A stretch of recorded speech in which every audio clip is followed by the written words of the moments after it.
Today, we're tackling a big problem in user experience: slow AI.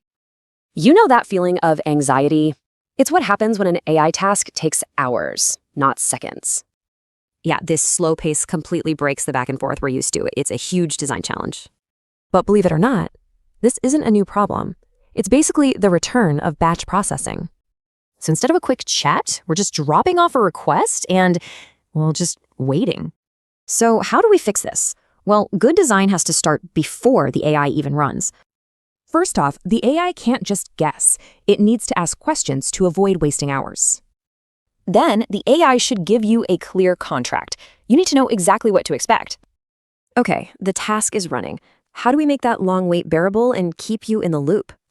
You know those percent done bars? They can be super misleading. That's not real progress. A much better way is to show progress based on time. It follows the most critical tasks. It's not enough to know the AI is working. You need to know what it's actually thinking.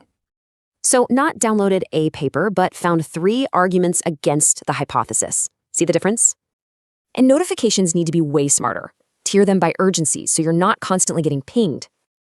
Now, when you come back after a few days, you've forgotten everything, right? The AI has to help. Yeah, jumping back in is a huge mental load. And honestly, it's a recipe for mistakes. So the interface needs a quick summary to get you back on board.